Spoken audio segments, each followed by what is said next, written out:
Bonjour mon père. Bonjour Marie-Louise. Est-ce que vous pouvez vous présenter s'il vous plaît?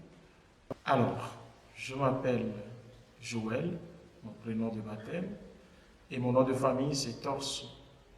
Donc, je suis prêtre togolais, incardiné dans le diocèse d'Anéro, en mission au Fidei Donum en France, dans le diocèse d'Évreux. J'ai été ordonné en 2011, précisément le 23 juillet 2011. Donc, le 23 juillet dernier, j'ai fêté 10 ans de sacerdoce, 10 ans de fidélité du Seigneur, 10 ans d'amour et de pleine de grâce du Seigneur comme prêtre. Alors le thème, c'est le Sacré-Cœur de Jésus. Qu'est-ce que vous évoque le Sacré-Cœur de Jésus? Alors, je voudrais d'abord remercier Marie-Louise, donc vous remercier pour cette opportunité que vous êtes en train de m'offrir pour parler du Sacré-Cœur de Jésus.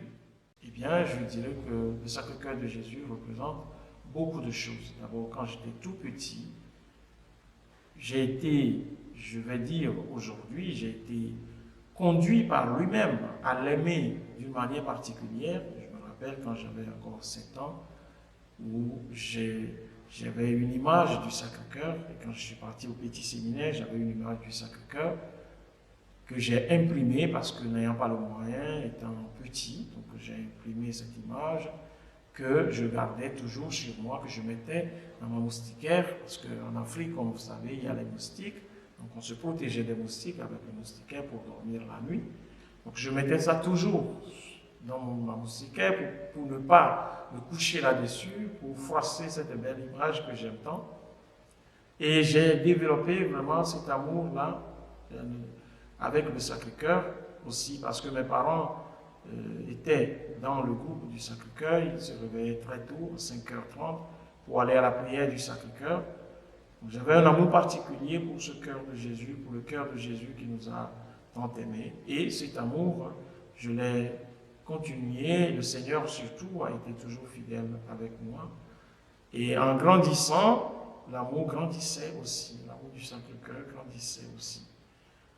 Et progressivement, quand j'ai eu les moyens qu'il faut, donc j'ai dû avoir une grande statue du Sacré-Cœur et aussi une grande image du Sacré-Cœur dans ma chambre.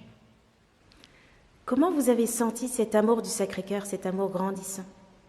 Alors je l'ai senti surtout au fait du fait que je n'arrivais pas à me détacher de lui. Donc progressivement, avec le Sacré-Cœur, j'ai commencé par aimer le cœur immaculé de la Vierge Marie. Donc j'avais les deux images. Après, c'est les deux cœurs. J'avais l'image des deux cœurs. Et je n'arrêtais pas, vous m'excusez, je n'arrêtais pas de faire des bisous à l'image, à mon image, à l'image du Sacré-Cœur que j'avais tout le temps. Même avant de sortir de ma chambre, avant d'aller à un examen, avant de faire un voyage important, avant d'entreprendre une chose importante dans ma vie, j'avais toujours un retour au Sacré-Cœur. J'allais toujours dans mon coin de prière, prier le cœur sacré de Jésus, invoquer sa présence et son assistance, et surtout lui faire toujours mon petit bisou. Et pour moi, il était là comme le Christ lui-même qui est là avec moi. Et c'est vivant, pour moi, c'est toujours vivant. Et j'avais une relation à lui, une relation vraiment profonde, une relation comme une personne vivante qui est avec moi dans ma chambre et qui chemine avec moi et qui est partout avec moi. Voilà. C'est comme ça, cet amour a grandi progressivement. Donc, comme petit, avec une image, finalement, c'est devenu une personne vivante qui avance, qui chemine avec moi et qui est toujours présent avec moi. J'avais une assurance de sa présence. Est-ce que c'est à travers le Sacré-Cœur que vous avez trouvé votre vocation, quelque part? Et ça, je pourrais dire oui et je pourrais dire non. Oui, parce que donc j'ai eu ma première communion à 7 ans et en ce moment-là, je n'avais pas encore découvert le Sacré-Cœur quand j'avais eu la première communion. Donc c'était plutôt Saint-Antoine de Padoue parce que les parents étaient dans le groupe de Saint-Antoine de Padoue.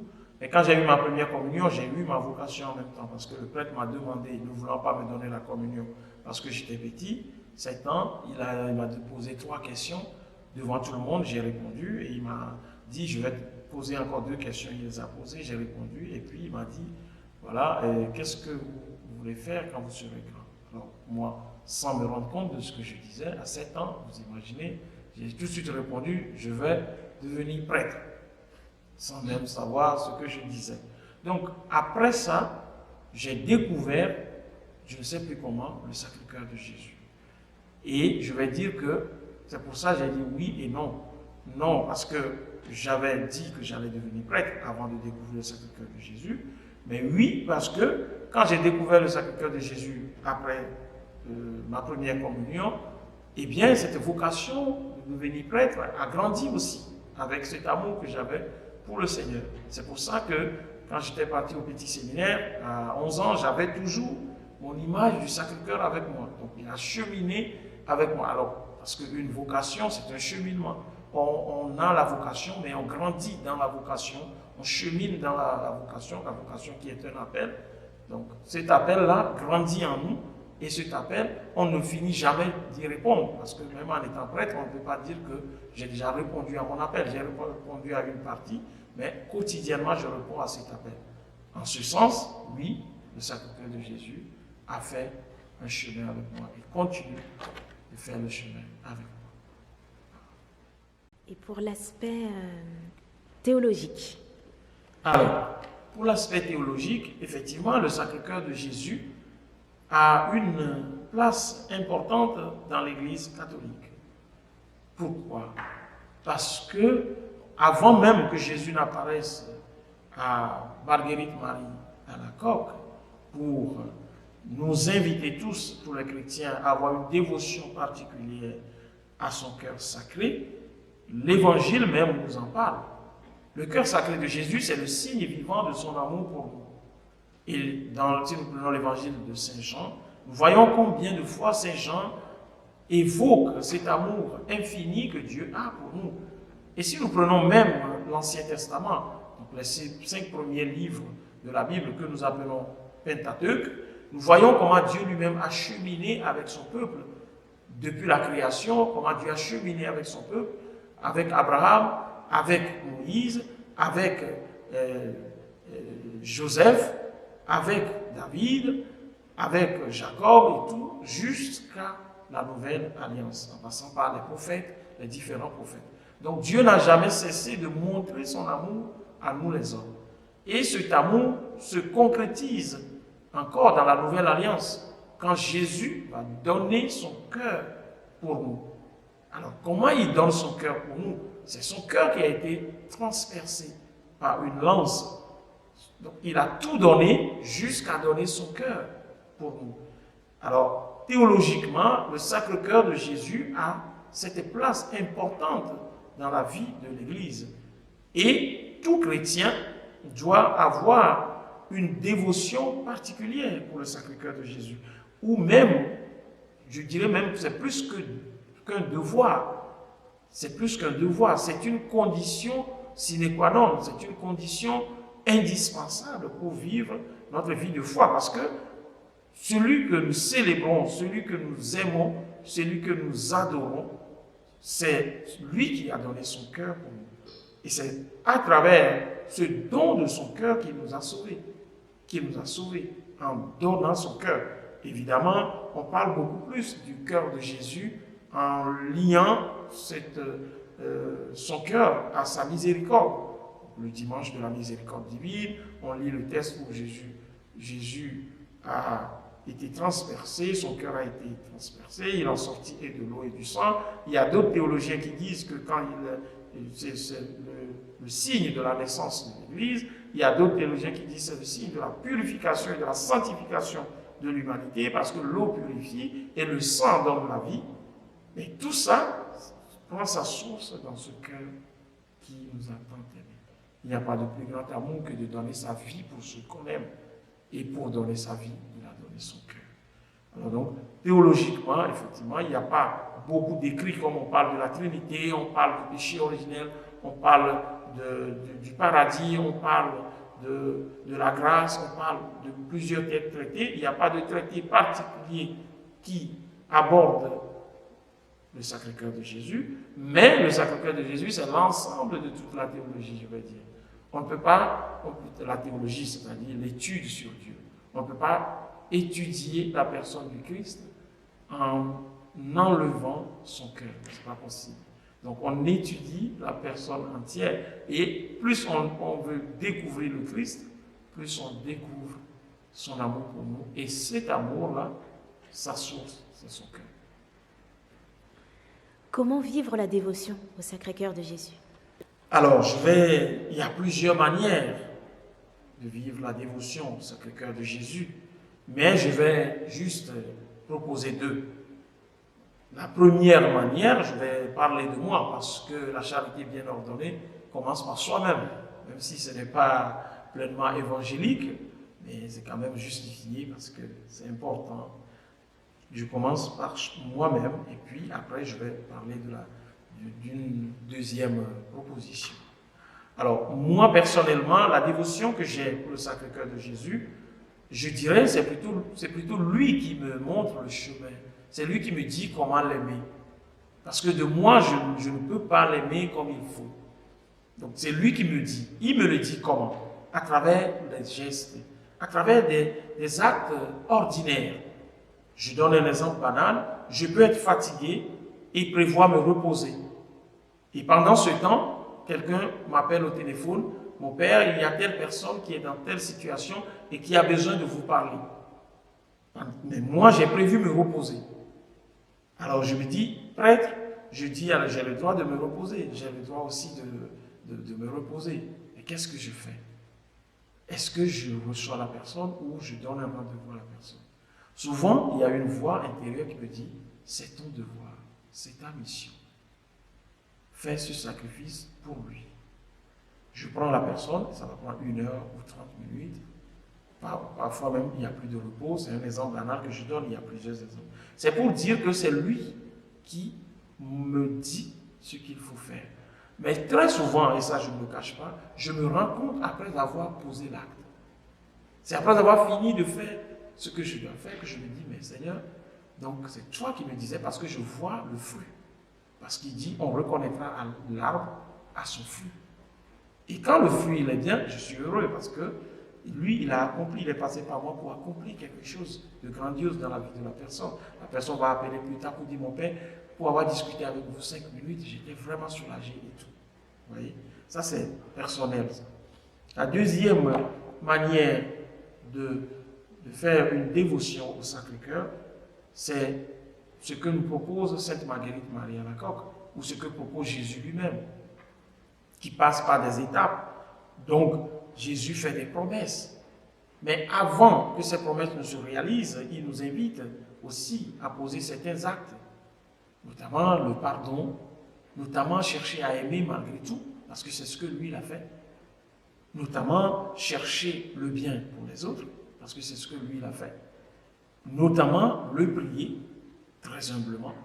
Parce que quand on a une relation personnelle profonde avec le Sacré-Cœur de Jésus, ce que moi j'ai constaté, c'est qu'il nous guérit. Il nous guérit et il nous rend libres. Il nous libère de nos poids. Ce qui complique notre vie de foi, c'est le fardeau que nous portons. Et le Christ lui-même le dit, venez à moi, vous tous qui peinez sur le poids de vos fardeaux, et je vous procurerai le repos.